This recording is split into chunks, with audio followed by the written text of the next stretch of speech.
Hello, and thank you for tuning into this week's Mayor's Update. As always, we have a lot of important information to share with you here this week, so please feel free to share this video with your friends, family, relatives, and anyone else who you think might find this information helpful over the course of the coming week. This coming Saturday, July 22nd, from 12 noon to 6 p.m., the City Summer Centennial Celebration will be taking place over at Mount Wachusett Community College at the track at the Mount Fitness Center. So just like we do for the Relay for Life, there'll be several different vendors set up around the track. There'll be food trucks there. There'll be a celebrity dunk tank.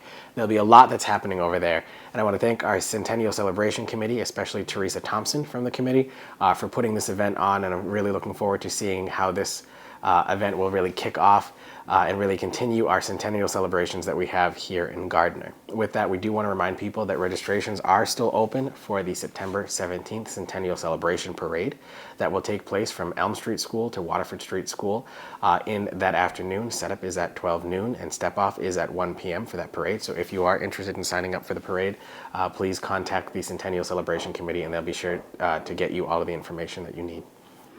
Also happening this Saturday, July 22nd, the Greenwood Pool will be reopening after the little mishap we had a couple weeks ago where a glass set of goggles was shattered in the water. The cleanup is complete, the pool is fully refilled and up and running and ready to go.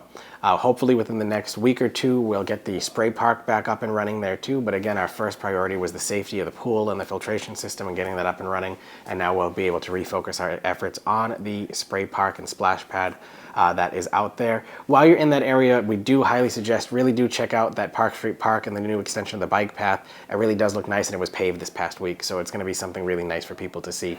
The bike path was what was paved. The parking lot at Park Street Park, we actually are unable to pave that just due to the fact that it's a former National Grid substation. We have to keep that as a pervious surface, so something that water can seep through and soak into the ground there rather than have a runoff situation into the reservoir because of any potential contaminants that could be there as a result of the former substation, but that's also why we built up. There's actually an additional 3 inches of ground cover there that was not there before, and that's how we were able to build that park. We did have a couple issues this last week. We do want to remind people that Crystal Lake is the city's reservoir, so there is no swimming allowed in Crystal Lake. We did have an incident this past week where someone had to be told not to be swimming in the lake from the Park Street Park, but it is a nice view that's there, and the fence is actually set to go up in a couple weeks with the construction project. So all of that should be done within the next couple weeks as well. The farmers market has returned to Gardner and will come back every Thursday moving forward at the Waterford Street School building location rather than its former Monument Park location. So again, over at 62 Waterford Street at the Waterford Street School building, and that'll take place from 8:30 a.m. to 12:30 p.m. at Waterford Street School for the area's farmers market. Vendors can contact Nadine Smith for further information at 978-413-1859. Again, the contact is Nadine Smith, 978-413-1859, as that is a private organization that puts that on and not the city. She is the contact for that. The Gardner Senior Center will be offering coupons for the farmers market, however, and you can contact the Gardner Senior Center for more information on that or find that on the Senior Center's Facebook page. So nice that we're able to partner with them in that way at that new location as well. The Senior Center will be having their annual cookout over at the Templeton Fish and Gun Club on Wednesday, July 26th at noon.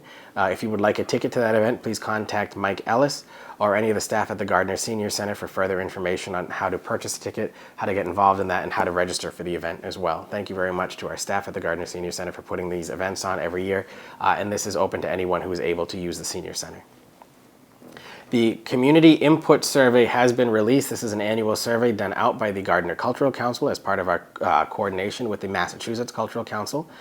There is a link on Facebook, but if you want to be able to participate in that and don't have Facebook, you can contact the chair of the Gardner Cultural Council, Jessica DeRoy, at jderoy, D-E-R-O-Y, at gardner-ma.gov, or you can contact her here at City Hall and we'll be able to get that information to you as well. This will help us, try to work on the planning that we have through the Cultural Council throughout the course of the next upcoming year, and it's something we do year in and year out. Sophie Doro, our city conservation and planning agent, is looking for people to become trail crew heroes. These are people who will help the city maintain some of the hiking trails that we have in the city and our different network of trails. If you are interested in participating in this program, you can contact her at her email address here at City Hall or by calling her here in the Community Development and Planning Office. Her email address is sdorow, D-O-R-O-W, at gardner-ma.gov, and she'll be happy to get you all that information that's there. There will be a public meeting as part of the city's new wayfinding program that we've done. This was a grant that we received from the Commonwealth last year to improve our signage around the cities. There is public input meeting will take place on August 2nd from 6 p.m. to 7 p.m. in the Hubbard Conference Room in the Manka Annex here at Gardner City Hall. So if you'd like to participate in figuring out, what could be signed better, different locations that should have more signage pointing to them, different things of that nature, you can attend at that time. And lastly, I just want to thank the executives of MART, the local bus route company, for coming out and meeting with my administration this past week about ways that we can improve our bus routes and our bus stops that we have here in Gardner. There was a lot of good feedback that we received from the community input survey that MART released to all residents in the city. We sent out about 10,000 different survey responses and out of the, different survey postcards to different areas of the city. If anyone has any further information they'd like to share, you can contact Mart or my office at any time and we'll get them that information. We're hoping within the next year to really revamp and improve the public transportation opportunities that we have here in Gardner based off of the input that we received. So thank you to everyone who submitted those surveys, and hopefully we'll have a couple of exciting announcements that come as a result of that in the next coming weeks. However, that concludes this week's updates. As always, if you have any information on anything at all, feel free to contact my office at any time. And until then, enjoy the centennial celebration that we have coming up. Just enjoy everything else that we have going on here in the city and our different amenities. And I look forward to talking with you again soon. Thank you very much and have a great day.